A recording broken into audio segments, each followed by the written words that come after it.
Good evening, students. In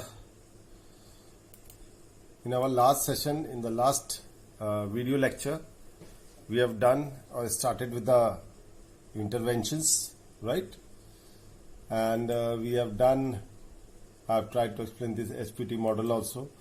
Then frequently used interventions, we have done this employee selection. In my last slide, I have explained that why they are called as intervention. However, these are the routine function of the HRD department, like employee selection, performance. These are performance appraisal. These are all routine, but the context in which they are applied, that gives them the name intervention. Why they are intervened? Because in a problematic situation or where a particular solution has to be found, in that situation, these parameters of HRD, they are applicable and they give positive results for the organization. That's why they are called as intervention. Yani ki they are supposed to change the situation towards betterment. So employee selection, it has been emphasized, is kind of intervention where, for example, people are not doing their job well. So this intervention will ensure that selecting the right person will ensure that the organization really functions well. Secondly, today we will start with this. The previous slide we have done in the yesterday's lecture. Yesterday's lecture. Now, how compensation and benefits can be called as an intervention.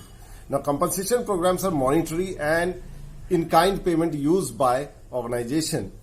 Goals of compensation policies include rewarding employees past performance. आपने पहले अच्छा काम किया तो आपको reward किया गया, आपको इंसेंटिव्स मिले, आपको बेनिफिट मिले. आपकी पास्ट परफॉर्मेंस को देखते हुए जितना अच्छा आपने काम किया उस हिसाब से आपको बेनिफिट दिया गया. Remaining competitive in the labour market. देखिए ये बड़ा इंपॉर्टेंट है.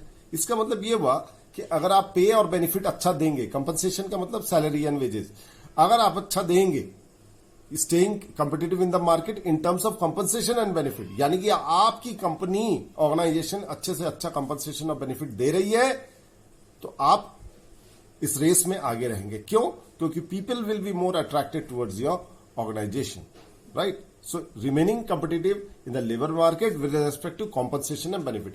Likewise, जैसे हम सब जानते हैं, while we are trying to find a job, we always talk about that who is going to give us the best salary. So that is how the organization remains competitive in the labor market. Now, maintaining salary equity among employees, this is very important. Now, how it is an intervention? For example, there is an inequality, यानी कि equal work is done by two people and yet they are getting varying salary.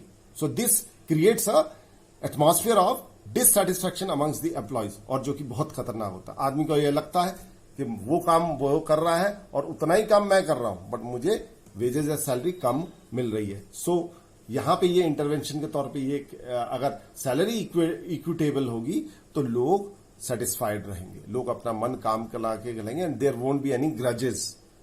ठीक है, किसी के मन में कोई grudge नहीं रहेगा.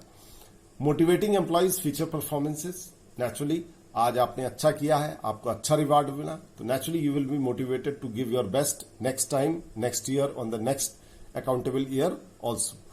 Maintaining the budget. Obviously whatever work is done, जैसे देश का बजट होता है उसी तरह कंपनी का भी बजट होता है, ऑर्गेनाइजेशन का भी बजट होता है. तो विद इन द बजट आप लोगों को अच्छे से अच्छा कंपनसेशन एंड बेनिफिट दे पाए, ये भी एक तरह का इंटरवेंशन है, इन द सेंस कि आप फाइनेंसिस पे कंट्रोल कर पा रहे हैं, right?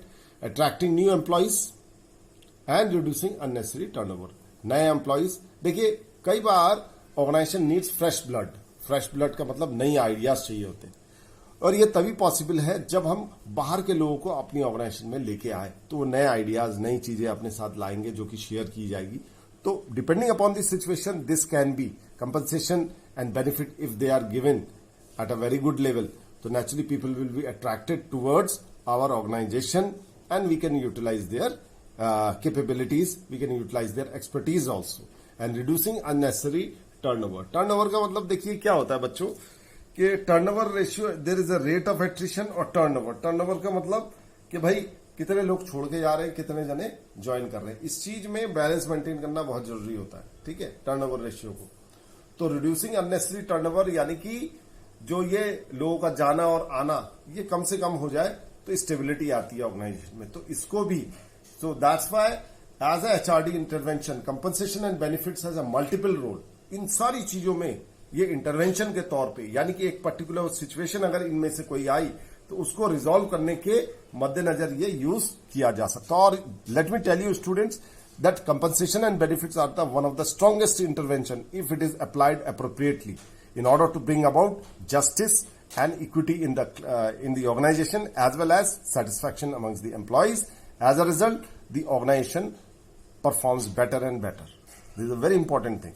Compensation typically includes pay for work and performance. Obviously, disability income. अगर किसी को disability हुई है तो उसको भी compensate किया जाता है. Deferred income. मान लीजिए आज आपको कई बार जैसे कुछ स्पेशल इंसेंटिव मिलना था, नहीं मिल पाया, अगले 3 महीने बाद एक साथ मिल गया, तो उसकी भी पॉलिसी बनती है।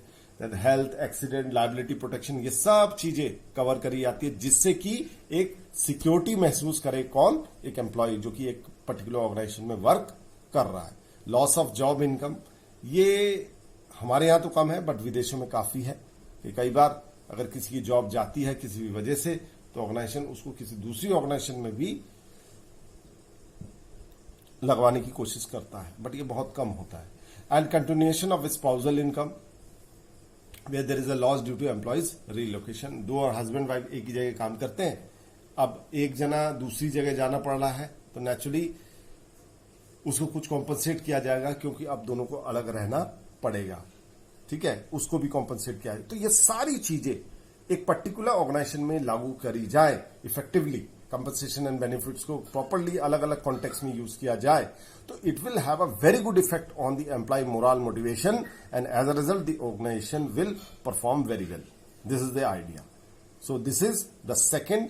पहला हमने किया था एम्प्लॉय सिलेक्शन यानी कि right person for the right job, ये एक इंटरवेंशन है जो कि बाद में दिक्कत आने से रोकता है। ये इंटरवेंशन अगर हमने पहले सिलेक्टिवली अच्छी तरह से कर लिया सिलेक्शन का तो बाद में दिक्कत नहीं आएगी। दूसरा, कंपनसेशन बेनिफिट को अलग अलग सिचुएशन में ढंग से अगर लागू किया तो इस इंटरवेंशन का जो फायदा होता है we have already discussed. Benefits are the non cash portion of the compensation program that are intended to improve the quality of work life for an organisation's employee. Benefit includes the employer share of legally required payment. देखिए benefits में बहुत सारी चीजें हो सकती है। Retirement benefit होती है, ऑर्गेनाइजेशन सेविंग प्लान्स बना सकता है, स्टॉक ऑप्शन दे सकता है, अपने स्टॉक बेच सकता है यानी कि शेयर्स दे सकता है, मेडिकल बेनिफिट दे सकता है, ट्रांसपोर्टेशन दे सकता है, फ्री में कपड़े दे सकता है। There can be an number of benefits.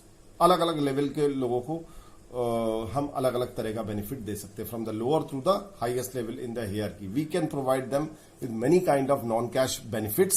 So benefits are the non-cash portion of the compensation program that are intended to improve the quality of work life. एक बंदे को खाली सैलरी के अलावा भी बहुत और दूसरी चीजें भी देखनी है, ट्रांसपोर्टेशन है, इनकम है, बच्चों की स्कूलिंग है, हेल्थ है, ठीक है, सेविंग प्लान्स भी चाहिए होते हैं, स्टॉक ऑप्शंस भी चाहिए होते हैं। ये सारी बेनिफिट दिए जा सकते हैं और इन सारी बेनिफिट देने के कारण एक एम्प्लॉय सेटिस्फाइड रहता है, अच्छे मन लगा के काम करता है and he contributes is best for the organisation.